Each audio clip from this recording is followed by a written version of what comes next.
A grande diferença na morte dos justos e dos ímpios. Parte 8, dia 31 de agosto de 2023. 1.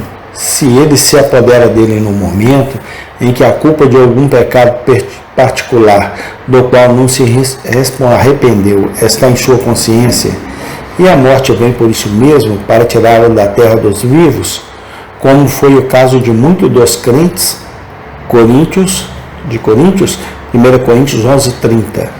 Por esta causa, ou seja, de comunicação indigna, muitos estão fracos e doentes entre vocês, e muitos dormem.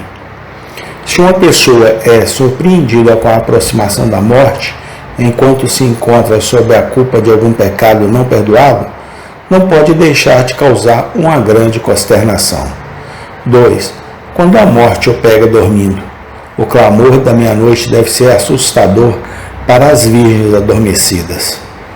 Homem que jaz em uma casa em ruína e não acorda até que as madeiras comecem a rachar e as pedras caiam sobre seus ouvidos, pode de fato sair dela com segurança, mas não sem medo de ser esmagado pela queda. Quando um cristão está seguindo um curso de segurança e apostasia e não desperta até que a morte chegue ao seu leito, não é de admirar que ele tenha um terrível despertar. 3. Quando ele perdeu de vista seu interesse salvífico em Cristo e não pode apresentar evidências de seu título para o céu.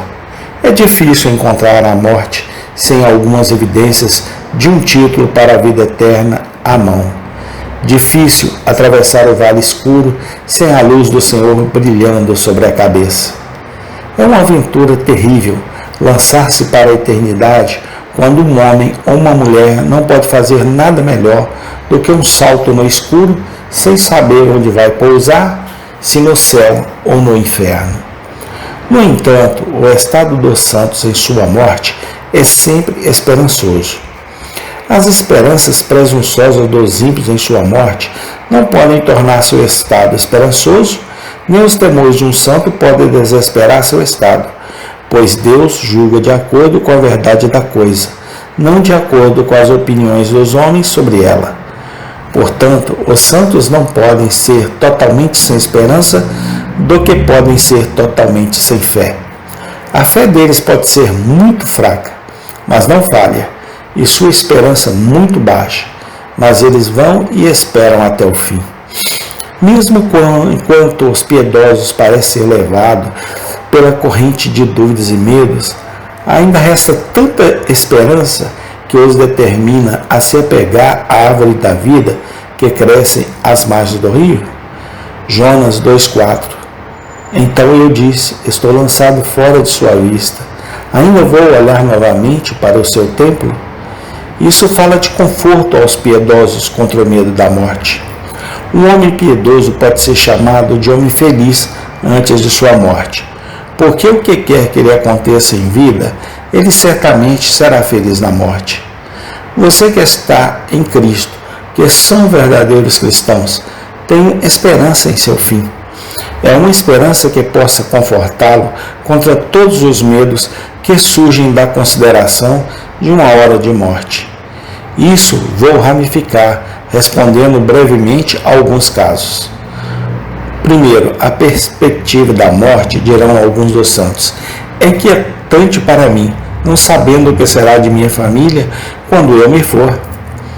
O justo tem esperança em sua morte, tanto em sua família quanto em si mesmo. Embora você tenha pouco no momento para viver, que tem sido a condição de muitos dos escolhidos de Deus, 1 Coríntios 4:11, nós, ou seja, os apóstolos, tanta fome como sede, e estamos nus e somos esbofeteados, não temos morada certa, e embora você não tenha nada para deixá-los, como foi o caso daquele filho dos profetas, que temia ao Senhor e ainda assim morreu em dívidas que não pode pagar, como representa sua pobre viúva, segundo Reis 4:2.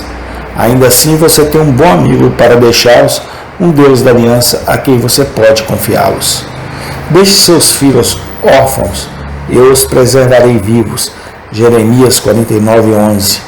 O mundo pode testemunhar os acordos de sinal feitos sobre os filhos da providência, como por seus pais piedosos, foram lançados sob o cuidado providencial de Deus. Tem sido frequentemente observado que eles não careciam de provisão nem educação.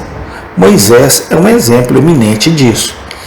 Ele, embora fosse uma criança pária, Êxodo 2:3, mas tornou-se instruído em toda a sabedoria dos egípcios, Atos 7:22, e tornou-se rei em Jesurum, Deuteronômio 33:5.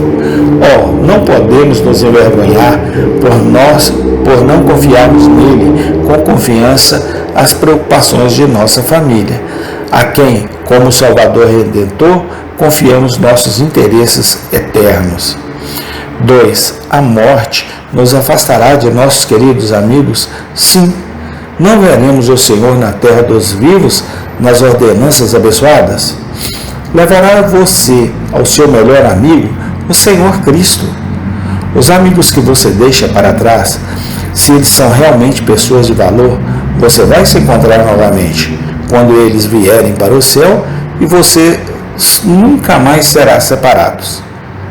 Se a morte o levar para longe do templo abaixo, ela o levará ao templo acima. Se de fato ele os tirará dos riachos, mas o colocará perto da fonte. Se ele apagar sua vela, ele o levará para onde não há noite, onde há um dia eterno. 3.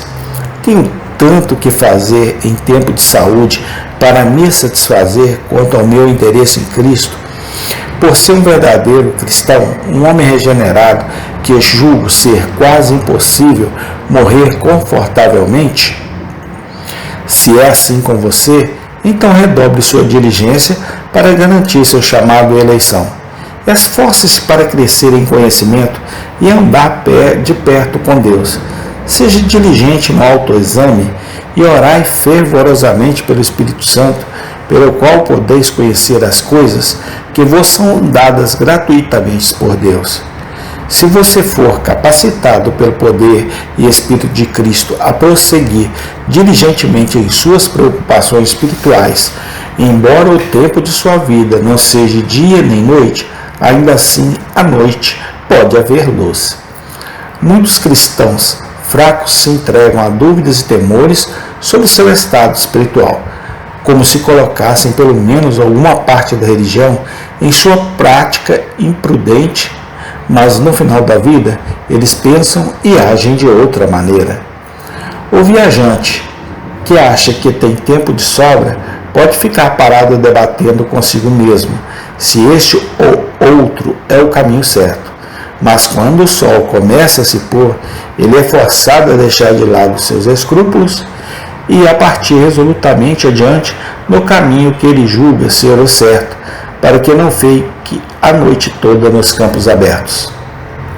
Assim, alguns cristãos que muito se perplexam ao longo de suas vidas, com dúvidas e medos invejosos, contentam-se quando morrem com tais evidências da segurança de seu estado. Como eles, não podiam estar satisfeitos antes e disputando menos contra si mesmos e acreditando mais. Corteja a paz que antes rejeitava e a ganhe também. Amém. Tem continuação. Senhor, manifesta o teu poder. Renova a tua igreja nestes últimos dias que faltam para a tua volta, Pai. Por amor do teu nome, dá-nos a tua bênção, a tua graça, o teu amor, hoje e sempre eternamente. Amém.